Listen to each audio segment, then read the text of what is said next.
Forget gurus. Forget anyone claiming to be an online business expert without going through the challenges of entrepreneurship themselves. The Real Money, Real Business podcast is here to prove the best insights in online business comes from your fellow online business builders. We dig into stories of entrepreneurs selling their business on the Empire Flippers marketplace so that you can learn how they made their business profitable, how they overcame obstacles, and what lessons they learned in their online journey. If you want to take your business and your knowledge to the next level, you've come to the right podcast. Let's get started.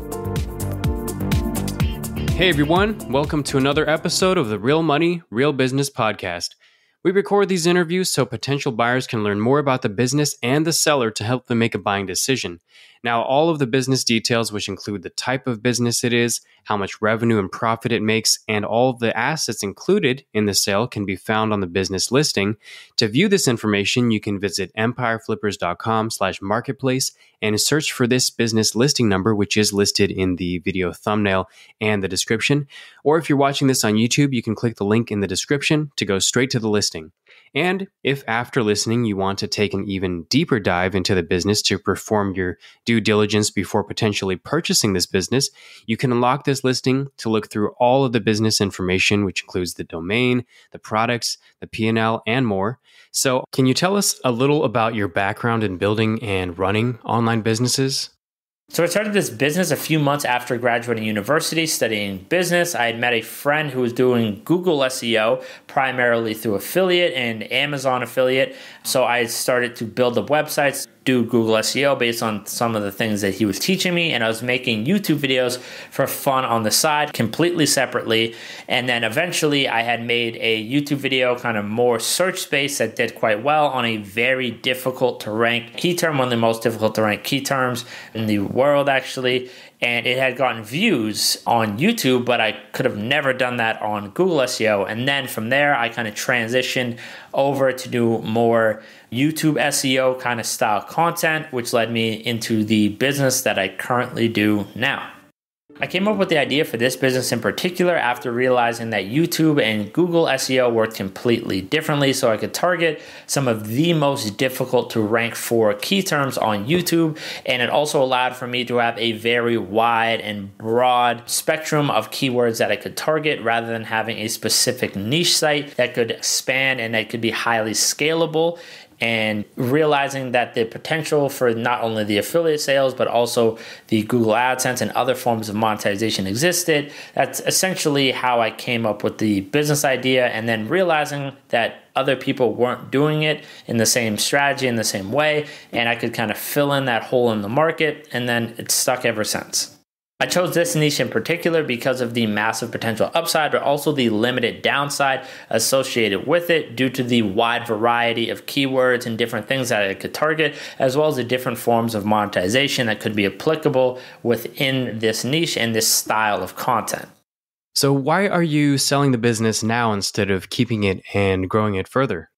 The reason why I'm considering selling the business now is really twofold. On one hand, I have things that I personally enjoy doing more so. I've realized over the last couple of years that I personally enjoy the aspect of building and the creative aspect a little bit more than the daily management aspect of the business. And although I see a lot of growth opportunity with the business with regards to expanding in a number of different ways, most of the expansion would be managerial expansion, type of things like hiring and just expanding on what is currently already working, expanding into new niches and different things along those lines. And I personally am a little less passionate about that. And also, I just kind of feel that currently my time is being divided into a number of different aspects, just on a personal level, personal happiness level, even if it's not the best financial decision because of the viability of the business and where I might be able to take it. It is just from a happiness or personal well-being perspective to devote my time to some other ventures that I currently have and other aspects of life that I currently get a little more enjoyment from at this point in time. What did you learn from building this business that worked for you, or what do you think contributed to the success you experienced with this business?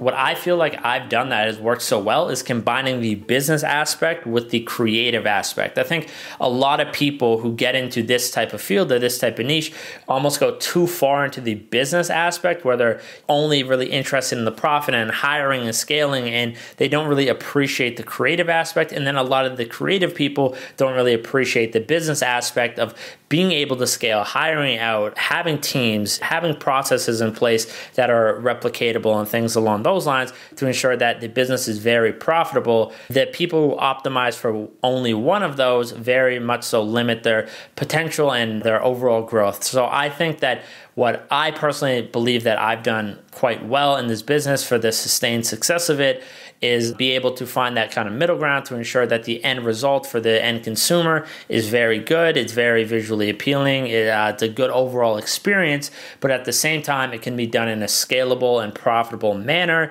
And I found that ability to do that quite well. Got it. So was there anything you tried that didn't work out as well? Personally, I've been very fortunate with this business to have most things that I've pursued do more or less well. However, there are a lot of things that didn't reach their full potential, didn't perform as good as I would have hoped, and had a lot of room for growth and still do have a lot of room for growth. For example, I found that getting a little bit too far off center and expanding into a lot of different areas just took some of my personal focus away, and I feel like that hindered some of the performance. For example, with maybe some product launches and things like that, just get into the e-commerce business and different things like that. Although that has done well, there's still a lot of room for potential growth and potential better performance based on, maybe just getting a little off center of the things that I personally appreciate and things that I personally have a bit more of a passion for. Can you describe the amount and the type of work that you do on this business to maintain it? Most of what I do at this point is managerial work, so mostly just posting the actual videos and doing things that other people may not have access to. And hiring the right people, having the right people in place has been very important. But, with knowing exactly kind of what we're looking for and how to execute on that, fortunately, has been a lot easier. So I personally don't spend too much time on this business, maybe a few hours a week, and then occasionally reviewing some content just to make sure that everything's on track and just to make sure every employee is doing what they're supposed to do, but we already have some checks and balances in place for that. And then another thing is just placing the orders for the inventory. Obviously, very simple process is literally sending a wire. That's about it. That for the e-commerce aspect, and occasionally checking in maybe once every 2 weeks onto the Amazon seller platform just to see if there's any potential issues and make sure everything's going okay, and seeing whether I need to place a new order if we're low on inventory. Now, if you were to keep the business, what are some ways you would try to grow it? I personally believe that the growth opportunities within this business are immense. There's a lot of opportunities to take the current system that is in place and currently working and expand them into a lot of other niches that could also potentially be profitable. There's things that I essentially feel extraordinarily confident in based on the proven success that I could again go into different niches. It's just a matter of my limited capacity on a personal level, on me, like in my lack of passion, I guess you could say, for managing people. It would just be a lot of just plug in, train this person, train that person type of thing. But there's a lot of potential for that horizontal growth to expand into new niches. And there's also a lot of growth potential with regards to vertical integration as well, being able to monetize the current content and the current existing structure even deeper through better affiliate relationships, through e-commerce brands, because the affiliate side is only a small portion of the captured actual sales, and the potential behind promoting other products or services through e-commerce, Amazon, dropshipping is absolutely immense. It is unbelievable. And if somebody already has an e-commerce brand or sell these type of products, that they could pair this knowledge, they essentially would have a source of immense free promotion that they could use to push and create million-dollar brands quite quickly and quite easily. So I see the growth potential behind this business to be immense. This is not something that I personally feel like, it's kind of tapped out. Maybe I could launch a few products there, here and there. It's a type of thing where I would be 0% surprised if somebody could double their revenue within a year or triple it, quadruple it within 12 months from now. This is the type of growth opportunity that I personally see. I personally already have plans in place of the things that I personally would do, because I didn't initially plan on selling the business. I just planned on managing it, but then this opportunity has come up. So I think that somebody else might be able to run this a little better, and then I could focus on some other things. But even with that being said, all this type of the growth opportunities, all these other opportunities are things that I would be completely open to discussing with an interested buyer and expanding on the exact things that I personally would be doing and exactly why I kind of see all these other niches and how they would be profitable and all that type of thing. So overall, I see the growth potential behind this to be immense, absolutely immense, with moderate levels of difficulty in order to do that. Just somebody who has a good sense of management skills and a good sense of the e-commerce business, or could partner somebody with a good sense of the e-commerce business, could grow this immensely very quickly. And what are the biggest risks with this business that a buyer should be aware of? I'd say the biggest thing that a buyer should be aware of, or the biggest risk to a buyer, is complacency. So of course, there's already a lot of existing content that the person would be purchasing, and they could sit back and collect and recoup a very large portion of the sale just through that.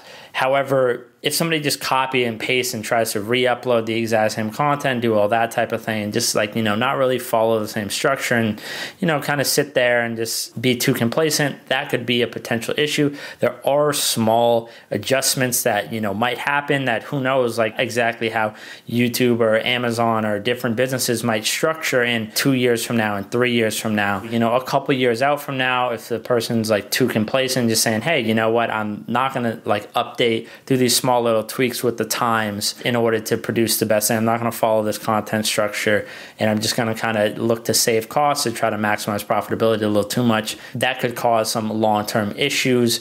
But so long as somebody, updates and stays a little modern with the things that are happening, shouldn't be a lot of major adjustments required. Again, consistent, sustained success for quite a while now using the exact same framework, but there were small tweaks along the way. So as long as somebody makes those small tweaks, things should be pretty fine. And how much support are you willing to offer a buyer who acquires this business? With regards to support, I'd be willing to offer a lot more than just the initial first 30 days. I'd actually be willing to offer upwards of 6 to 9 months of support. Depending on when the person purchases, there's actually very little support that would be required, because the content production, I personally wouldn't advise wouldn't start for it towards the end of the year. So they would essentially just be purchasing the business, collecting revenue for a few months with essentially zero expenses. And then we'd actually start production towards a little later in the year. Now, with that being said, I would then kind of try to start support there on a daily basis through phone and email support. After that, for a couple months, could do weekly meetings, just checking in, giving feedback on different type of things and strategies and things like that, all the way into after that, just doing monthly meetings and consulting calls for the next 3 to 6 months. All in all, there would be approximately 6 to 9 months of support, easing somebody in, answering any questions, because I fully see the potential in this business and I actually want the business to continue to succeed. Proud of what I've built here, and I hope that the person who purchases it is able to take it to the fullest of heights and take advantage of this opportunity. I want them to have success as well. And regarding the sale of this business, just confirming you commit to a non-compete?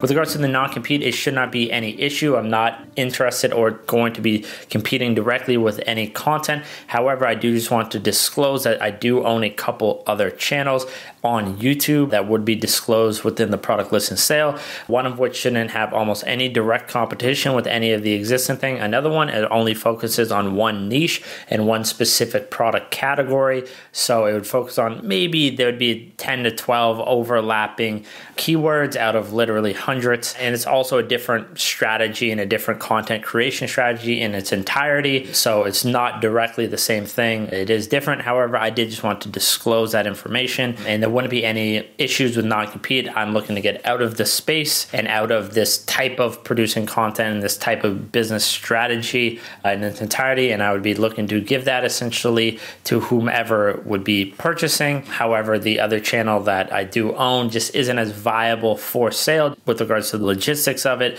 That's something that I could talk directly and more in depth with an interested buyer. And are you open to negotiating something like an earnout? I would definitely prefer the full sale amount up front. However, in the event that a buyer is interested, that is something that I'm open to discussing and talking more about. If the terms and conditions match, then, we can talk further and go from there. Now, putting yourself in the shoes of a buyer, why do you think this is a business worth buying? I personally genuinely believe that this is an amazing opportunity for the right person. I know how far this can go, and I know how much potential is behind it. I know how much room for growth this is, and I know how far this could go, even within myself, if I could manage and have more of a capacity to expand this horizontally, to start up new things using the same strategy, or to even monetize deeper and do some of these nitty-gritties and really get the most out of this. I know how far this could go, and I know that somebody else is going to be better than me at doing that. My personal passion is more with the growing and the creative aspect, and that's the thing that I've kind of realized over the last couple of years of owning this business as it's kind of grown, and I've seen it do so well, and I've seen all these ideas execute well but could have executed better. I know if somebody comes in and they're able to partner with the e-commerce brand, or they have e-commerce experience themselves, they have management experience, they have a good management system, that's what they do, then they could take this and grow this so far. This isn't a tapped out thing. This isn't a max potential, okay, whatever, I'm just going to hope that this kind of grows. This is the type of thing that could double or triple within a very short period of time with the right person. And I also see this as a limited downside type of business. With the shelf life of the content, it's kind of just automatic, barring some major catastrophic unforeseen thing like all of Amazon disappearing or all of YouTube disappearing, something that catastrophic, in which case a lot of businesses obviously would be out of luck. Barring something that catastrophic, I see the downside also being rather limited, being that the content shelf life is going to continue to get views rather consistently. It's going to continue to gain income. Even if nothing else is produced, it'll still have a good return on investment to recoup a good amount. But then if this is grown and optimized and taken as far as it can go, the sky's the limit. Is there anything else you'd like to add that you think I might have missed during the interview? I just want to add that this business is very unique. There is really not really anything else out there that is like this. I know, because you can just kind of see the things on YouTube. There's a couple competitors that have similar levels of success. However, they don't optimize and they don't have the same longevity and different things like that. And there's a dime a dozen of people who kind of claim to know this type of thing or be able to make some kind of YouTube kind of content. However, they don't really have that same sustained success. So there is something kind of unique, but again, I feel like the untapped potential here absolutely exists that generates immense amounts of sales for products that aren't even necessarily captured within just the basic Amazon associates front. And there's so much more potential with regards to the e-commerce side. There's so much more potential with regards to optimizing on the affiliate programs, different things like that. So I just wanted to add that this is a very unique type of business. It is something that won't pop up that often. Again, I don't really know of any other businesses like this to the same extent that have the same scale and the same longevity and the same depth to it. So yeah, it's definitely something that I would love to sit there and give a lot more details on a personal level with an interested buyer, trying to be rather limited with regards to the things that I kind of talk about here, but I'd be happy to expand a lot more into a lot more detail with somebody who is interested and kind of explain a lot more in depth about what makes this so unique, what makes this unlike other opportunities, and really what makes this so valuable, and why I kind of have such a passion and why I'm so interested and have so much belief in this, because I genuinely really do have an immense amount of belief in this. And this is something, even if somebody isn't interested in buying in, I would continue to operate this. I would continue to do these things. I would continue to see the growth myself. However, I just feel like it's time and it's a great opportunity for somebody else to really take this to another level that maybe I personally don't necessarily have the perfect skill set to take it to. All right, everyone. Thanks for listening. To learn more and see if this listing is still for sale, head over to empireflippers.com/marketplace and search for this business listing number, which is listed in the video thumbnail and the description. And if you're watching this on YouTube, click the link in the description to go straight to the listing. And once you've unlocked this listing, you'll be given everything you need to know about this business. So thanks for joining us, and until next time.